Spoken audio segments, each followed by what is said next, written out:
The fluorescent lights of the county courthouse cast harsh shadows across Detective Marcus Sullivan's weathered face as he watched the defendant enter the courtroom. 3 months had passed since the arrest, but the memory remained vivid. The protest at the pipeline construction site, the clash between demonstrators and security forces, and the moment everything changed. Marcus had been a cop for 18 years, long enough to recognize the difference between troublemakers and true believers. Joseph Crow Feather belonged to the latter category. The man now seated at the defendant's table carried himself with a dignity that seemed to defy the orange jumpsuit and shackles. His dark hair, streaked with premature silver, was pulled back in a traditional braid that somehow survived the booking process. Even in custody, he maintained the bearing of someone connected to something larger than himself. The arrest had been textbook clean, no excessive force, no drama for the cameras. But Marcus couldn't shake the image of Crow Feather's eyes in that moment, not angry or defiant, but profoundly sad. It was the look of someone who had expected exactly this outcome, who had calculated the cost of his principles and found it acceptable. Marcus shifted in the witness chair, his testimony complete, but his presence still required. The prosecution had painted Crow Feather as an eco-terrorist, a man whose environmental extremism led him to vandalize construction equipment worth hundreds of thousands of dollars. The defense countered with stories of sacred burial grounds and broken treaties, of a people's desperate attempt to protect what little remained of their ancestral homeland. District Attorney Rebecca Chen was thorough, methodical. She presented evidence like a surgeon wielding a scalpel, precise, clean, devastating. Security footage showed Crow Feather cutting hydraulic lines on excavators. His fingerprints were on the bolt cutters. There was no question about his guilt regarding the vandalism charges. But guilt and justice weren't always the same thing, a lesson Marcus had learned too late in his career. Joseph Crow Feather's attorney, Sarah Mitchell, was a public defender. With the worn edges of someone fighting a system designed to defeat her, she spoke of treaty rights dating back to 1868, of environmental impact studies conveniently ignored, of a pattern of development that consistently prioritized profit over people. Her voice carried the exhaustion of someone who had given similar speeches too many times to deaf ears. The gallery was divided like a church during a contentious wedding. On one side sat members of the local indigenous community, their faces carved from stone but their eyes blazing with quiet intensity. Elders sat beside young activists, traditional ribbon shirts next to modern protest t-shirts. On the other side, representatives from the construction company whispered among themselves, their expensive suits and confident postures radiating the certainty of those accustomed to winning. Marcus found himself studying both groups, wondering when the divide had become so absolute. His own presence felt increasingly uncomfortable, a reminder of his role as an instrument of a system many in the room viewed as inherently unjust. Judge Elizabeth Hawthorne, a native woman whose appointment to the bench had been both celebrated and scrutinized, maintained perfect judicial neutrality. Her poker face revealed nothing, but Marcus caught the slight tightening around her eyes when the prosecution displayed photos of the damaged equipment alongside images of the burial ground that would be destroyed by the pipeline's completion. As the first day concluded, Marcus found himself walking the same path to his cruiser, as Crow Feather walked to the transport van. For a brief moment, their eyes met through the reinforced glass. Neither man spoke, but something passed between them, an acknowledgement of their shared humanity despite the circumstances that had brought them together. That night, Marcus sat in his kitchen, staring at a case file he should have closed months ago.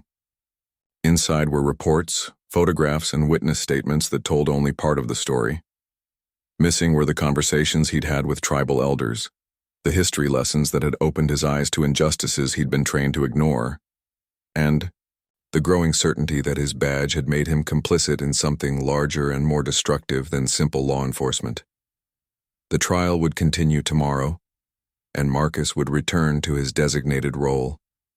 But tonight, alone with his conscience, he wondered if justice could ever truly be served in a courtroom built on a foundation of historical wrongs. The second day of testimony began with a parade of expert witnesses, each armed with charts, graphs, and environmental studies that reduced complex cultural and ecological relationships to data points. Dr. Amanda Rodriguez, the prosecution's environmental consultant, testified that the pipeline route had been chosen to minimize ecological impact while maximizing efficiency. Her presentation was crisp, professional, and completely devoid of any acknowledgement of the human cost. Marcus watched from his seat in the gallery as Sarah Mitchell cross-examined each witness with the tenacity of someone fighting for more than just her client. When she questioned the cultural impact assessment, or rather the lack thereof, the construction company's representatives shifted uncomfortably. Their environmental review had cataloged every endangered plant and protected wetland along the pipeline route, but had somehow overlooked the burial ground that had been sacred to the local tribes for centuries. Joseph Crowfeather sat motionless throughout the morning session, his face a mask of controlled composure. Only when Dr. Elizabeth Whitehorse took the stand did his expression soften slightly. The tribal historian and Crowfeather's aunt spoke in measured tones about the significance of the burial ground, her words carrying the weight of generations. "My nephew Joseph has always been the keeper of our stories," she testified, her silver hair braided with traditional beadwork that caught the courtroom's harsh lighting. Even as a child, he understood that some things are worth more than money, worth more than convenience. The bones of our ancestors rest in that ground. Their spirits guide us still. Marcus found himself leaning forward, drawn into her testimony. Despite himself, she spoke of treaty obligations ignored, of promises broken by governments that viewed indigenous rights as obstacles to progress. Her words painted a picture of systematic displacement, of a people pushed to the margins of their own homeland. During the lunch recess, Marcus encountered Dr. Whitehorse in the courthouse cafeteria. She sat alone, picking at a salad, her testimony still echoing in his mind. "Dr. Whitehorse," he said, approaching her table hesitantly. "I'm Detective Sullivan. I arrested your nephew." She looked up, her dark eyes assessing him without hostility. "I know who you are, Detective. Joseph spoke of you." Marcus felt heat rise in his cheeks. "I was just doing my job." "Yes," she said simply. "We all have our roles to play. The question is whether we choose to see beyond them." He sat down across from her, uninvited but not unwelcome. "I've been thinking about that day, about what I saw." Dr. Whitehorse nodded slowly. Joseph knew he would be arrested. He prepared for it, accepted it, but he also knew that sometimes the law and justice point in different directions. Marcus thought about his own journey to law enforcement, the idealism that had driven him to become a police officer, and the gradual erosion of that idealism through years of enforcing laws that didn't always serve justice. How do you reconcile that? Following the law when it feels wrong? "You don't reconcile it," she said. "You change it, or you become complicit in perpetuating harm." The afternoon session brought character witnesses for both sides. Crowfeather's supporters spoke of his work as a teacher and environmental advocate, his mentorship of troubled youth, his commitment to preserving tribal traditions. The prosecution countered with testimony about property damage and the economic impact of environmental activism. But it was Crowfeather's ex-wife, Maria Santos, whose testimony cut deepest. A social worker with kind eyes and prematurely gray hair, she spoke of their divorce 3 years earlier, not with bitterness but with profound sadness. "Joseph is the most principled man I've ever known," she said, her voice steady despite visible emotion. "But living with someone who carries the weight of the world on their shoulders, it's exhausting." He couldn't separate his fight for justice from his daily life. Every meal, every conversation, every quiet moment was haunted by the injustices he couldn't fix. Marcus saw Crowfeather's composure crack slightly, his jaw tightening as Maria continued. "I loved him completely, but I couldn't save him from himself.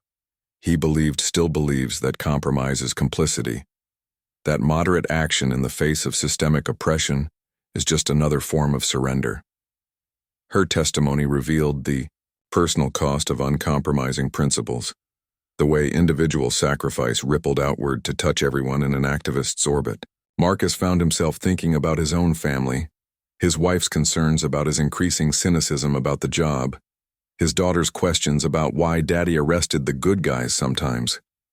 As the court adjourned for the day, Marcus lingered in the parking lot, watching as supporters surrounded Crow Feather before he was led back to the transport van. The man's isolation was profound, respected by his community but separated from them by his choices, admired for his principles but alone in bearing their consequences. That evening, Marcus drove past the construction site where he had made the arrest. Work had resumed, the damaged equipment replaced. The burial ground remained undisturbed for now, protected by legal injunctions that would likely prove temporary. Progress, it seemed, was merely paused, not stopped. Standing at the fence line, Marcus tried to imagine the generations of people who had lived, died, and been laid to rest in the ground that would soon be disturbed forever. For the first time, he understood that his role as an officer of the law had placed him on the wrong side of history. The third day of trial brought an unexpected development. Judge Hawthorne announced that she would be conducting a site visit to better understand the cultural and environmental factors at stake. Both attorneys had requested it, and the jury would accompany the court to view the disputed land firsthand. Marcus found himself assigned to security detail for the visit, a responsibility that placed him in the unusual position of walking the same ground where he had arrested Joseph Crow Feather 3 months earlier.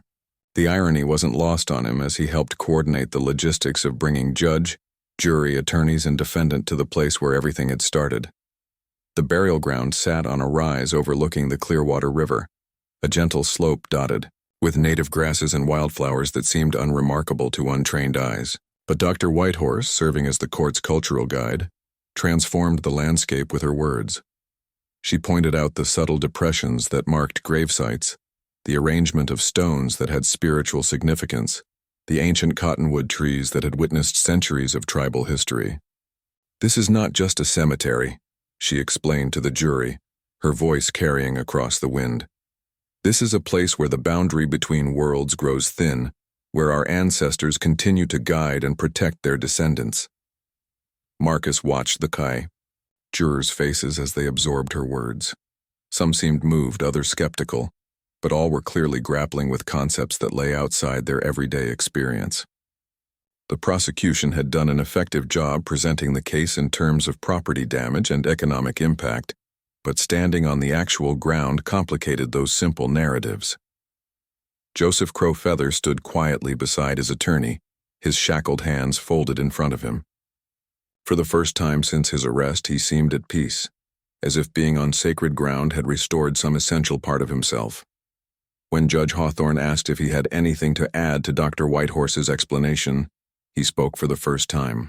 During the trial, "Your Honor, when I was 12 years old, my grandfather brought me to this place for the first time.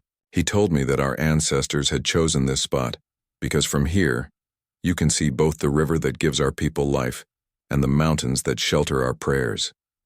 He said that someday, I would be responsible for protecting this connection between earth and sky, between past and future." His voice was quiet but carried clearly in the still air.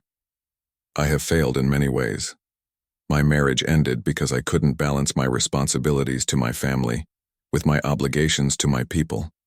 I've alienated friends who thought I was too radical and disappointed allies who thought I wasn't radical enough. But I could not fail the ancestors who rest here. I could not fail my grandfather, who trusted me with this sacred responsibility." Marcus found himself moved, despite his professional training, to remain detached. The man he had arrested was no longer simply a defendant in a vandalism case, but a human being caught between competing loyalties, trying to honor commitments that predated any law written in American courtrooms. As the official visit concluded, Marcus lingered while the others made their way back to the vehicles. He stood where the pipeline was scheduled to cross, trying to imagine the massive construction project that would transform this quiet place into an industrial corridor. "It's peaceful here," said a voice behind him. Marcus turned to find Joseph Crow Feather approaching, flanked by 2 bailiffs but granted a moment of relative freedom before being returned to custody. "I can see why it's important to you," Marcus said, surprised by his own honesty. Crow Feather nodded, looking out over the landscape. My grandfather used to say that the land remembers everything. Every footstep, every prayer, every act of love or violence. Standing here, I can feel the weight of that memory. For a long moment they stood in silence, two men on opposite sides of a legal proceeding but united in their recognition of the place's profound significance. "Can I ask you something?" Marcus said finally. "Of course. Do you regret it? The vandalism, I mean. The choice that brought you here." Crowfeather considered the question carefully. "I regret that it was necessary. I regret that we live in a system where protecting sacred ground is treated as a crime, while destroying it is treated as progress. But do I regret trying to stop the desecration of my ancestors' resting place? No, Detective, I would make the same choice again." That evening, Marcus sat in his home office, staring at a letter of commendation he had received the previous year for his arrest rates and conviction statistics. The words seemed hollow now, achievements measured in numbers rather than justice served. His daughter knocked on the door asking for help with a school project about Native American history.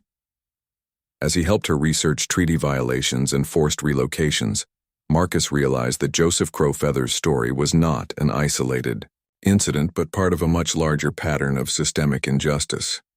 The law he had sworn to uphold had been written by the victors, enforced by their descendants, and rarely examined through the eyes of those it had displaced and marginalized. Late that night, Marcus made a decision that would change the trajectory of both his career and the trial. He picked up his phone and dialed Sarah Mitchell's number, knowing that what he was about to do would violate every protocol of police procedure but align with something deeper than professional duty. "Ms. Mitchell," he said when she answered, "this is Detective Sullivan. I think there's something about this case that the court needs to hear." The courtroom buzzed with tension as Sarah Mitchell called an unexpected witness to the stand. Detective Marcus Sullivan walked to the witness box with the measured stride of a man who had spent sleepless nights wrestling with his conscience, and emerged with a clarity that surprised even himself. District Attorney Chen's objection was swift and predictable. "Your Honor, Detective Sullivan was not on the defense witness list. This is highly irregular."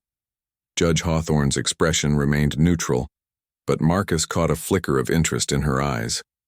"Approach the bench," she instructed both attorneys. The sidebar conference was brief but intense. Marcus could see Chen's gestures growing more animated while Mitchell maintained her composed demeanor. When they returned to their positions, Judge Hawthorne's ruling was measured but decisive. The witness will be allowed to testify, but the scope will be limited to his observations during the arrest and subsequent investigation. Marcus settled into the witness chair, aware that every word he spoke from this point forward would fundamentally alter his relationship with his department, his colleagues, and his understanding of his own role in the justice system. "Detective Sullivan," Mitchell began, "you were the arresting officer in this case, correct?" "Yes, ma'am." "In your 19 years of law enforcement, have you ever testified for the defense in a case where you made the arrest?" "No, ma'am. This is a first." "What prompted you to come forward now?" Marcus looked directly at the jury, then at Joseph Crowfeather, whose expression remained carefully neutral. "In the course of investigating this case, I learned things that weren't included in the official reports. Things that I believe are relevant to understanding the full context of Mr. Crowfeather's actions." Chen's second objection was overruled, and Marcus continued. "After the arrest, I spent time researching the history of the burial ground and the treaty obligations related to it. I discovered that the construction company had been notified about the site's cultural significance 18 months before beginning work, but those notifications were never formally responded to or incorporated into their environmental impact assessment." The courtroom stirred as Marcus laid out what he had discovered through his unofficial investigation. Federal agencies had documented the burial ground's significance in multiple reports dating back decades, but jurisdictional confusion and bureaucratic indifference had allowed the pipeline project to proceed without proper consultation with tribal authorities. "Detective," Mitchell asked, "did you find evidence that Mr. Crowfeather attempted to address these concerns through legal channels before resorting to civil disobedience?" "Yes. I found records of 17 separate formal complaints filed with various agencies over a 2-year period. Letters to congressional representatives, petitions to environmental protection agencies, requests for consultation that were either ignored or lost in bureaucratic shuffling. Marcus pulled out a folder he had assembled, knowing that every document in it represented a potential career-ending breach of protocol. Mr. Crowfeather exhausted every legal avenue available to him before taking direct action. The revelation sent ripples through the courtroom. Even Judge Hawthorne's carefully maintained neutrality showed cracks as she absorbed the implications of Marcus's testimony. Chen's cross-examination was brutal, but predictable. She attacked Marcus's methodology, his motivations, and his breach of departmental protocol. But her attempts to discredit his testimony only served to highlight the thoroughness of his research and the courage required to present it. "Detective Sullivan," Chen said, her voice sharp with prosecutorial anger, "isn't it true that you've jeopardized your career and violated numerous departmental policies by conducting this unauthorized investigation?" "Yes, ma'am, it is." "Then, why should this jury trust the testimony of an officer who has demonstrated such poor judgment?" Marcus met her gaze steadily. "Because sometimes poor judgment according to protocol is good judgment according to conscience, counselor. Because I swore an oath to serve justice, not just to follow orders." The afternoon session brought character witnesses that painted a more complete picture of both men. Marcus's captain testified about his exemplary service record, his integrity, and his reputation for thorough, honest police work. The testimony was clearly reluctant, a superior officer struggling to balance professional loyalty with obvious disappointment in Marcus's unauthorized actions. Joseph Crowfeather's former students spoke of his dedication as a teacher, his ability to make history come alive for young people who had been taught to see their heritage as something primitive or outdated. A teenage girl named Sarah Crowdog testified with mature composure about how Mr. Crowfeather had helped her understand that her cultural identity was something to be proud of, not hidden. "He taught us that being native doesn't mean living in the past," she said, her voice steady despite the intimidating courtroom setting. "It means carrying the wisdom of our ancestors into the future, protecting what's sacred while adapting to what's necessary." But it was Maria Santos who returned to the stand and delivered the most powerful testimony of the day. This time she spoke not as a former wife seeking distance from her ex-husband's choices, but as someone who had come to understand the full weight of those choices. "I left Joseph because I thought his activism was destroying our family," she said, her voice thick with emotion. "I wanted a normal life. A husband who came home at reasonable hours and didn't spend dinner conversations talking about treaty violations and environmental destruction. I thought he was choosing his causes over his family." She paused, gathering herself before continuing. "But sitting in this courtroom listening to the testimony, I realized that Joseph never had the luxury of choosing a normal life. When you're born into a people's struggle, when you're raised with the stories of your ancestors' suffering and resilience, withdrawal isn't really an option. The choice isn't between activism and normalcy, it's between action and complicity." Her words hit Joseph Crowfeather visibly. For the first time during the trial, tears appeared in his eyes and his carefully maintained composure cracked slightly. As court adjourned, Marcus found himself in the awkward position of having testified against his own case while still being technically responsible for courthouse security. His captain had already called twice, and Marcus knew he would face serious consequences for his decision to testify. Walking to his car, he encountered Joseph Crowfeather being led to the transport van. Their eyes met briefly, and Crowfeather nodded, a small gesture of acknowledgement that carried profound meaning. Two men who had started as adversaries in a system that demanded their opposition had found a moment of mutual respect and understanding. That night, Marcus sat with his wife and daughter, explaining why his career might be ending and why he believed it was the right choice. His daughter, wise beyond her years, looked up from her homework and asked, "Daddy, if you hadn't told the truth, would you still be a good police officer?" The question hung in the air, simple in its clarity and devastating in its implications. Marcus realized that his daughter had identified the core issue more succinctly than any attorney or judge: the difference between following rules and serving justice, between being a good employee and being a good person. The closing arguments began on a gray morning that seemed to mirror the moral complexity of the case. District Attorney Chen approached the jury with the confidence of someone who had built her career on the foundation of law and order. But Marcus could see uncertainty in her posture that hadn't been there at the trial's beginning. "Ladies and gentlemen of the jury," she began, "this case is not about the nobility of Mr. Crowfeather's cause or the historical injustices faced by Indigenous peoples. This case is about the rule of law, about whether we live in a society where individuals can take the law into their own hands when they disagree with legal decisions." Her argument was technically sound but emotionally hollow. She acknowledged the cultural significance of the burial ground while maintaining that proper legal channels existed for addressing such concerns. She dismissed Marcus's testimony as the misguided actions of an officer whose judgment had been compromised by personal involvement. "If we excuse Mr. Crowfeather's actions because we sympathize with his motives," Chen concluded, "we open the door to vigilante justice. We create a world where anyone with a cause they consider sacred can destroy other people's property with impunity." Sarah Mitchell's closing argument began quietly, almost conversationally, but built steadily toward a passionate defense, not just of her client, but of the principles that had motivated his actions. "Detective Sullivan risked his career to tell you the truth," she said, facing the jury directly. "He didn't have to investigate those government records. He didn't have to spend his own time documenting the systematic failure of legal institutions to protect Indigenous rights. He could have arrested Mr. Crowfeather, filed his report, and moved on to the next case." She walked slowly in front of the jury box, making eye contact with each member. But Detective Sullivan recognized something that we all must recognize. Sometimes the law and justice point in different directions. When that happens, we face a choice. We can follow orders and preserve the status quo, or we can risk our comfort and security to serve something higher. Mitchell's voice grew stronger as she detailed the history of broken treaties, ignored federal obligations, and bureaucratic indifference that had led to the crisis. Joseph Crowfeather didn't choose civil disobedience as a first resort.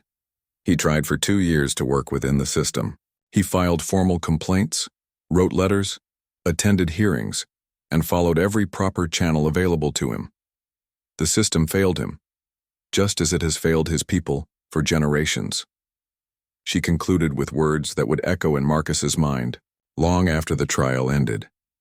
"You cannot expect people to respect laws that do not respect their humanity. You cannot demand compliance with a system that systematically denies their most basic rights." Joseph Crowfeather broke the law to preserve something more fundamental than property rights: the sacred connection between a people and their ancestors. The jury deliberated for 6 hours. When they returned, their faces revealed nothing of their internal struggle with questions that had no easy answers.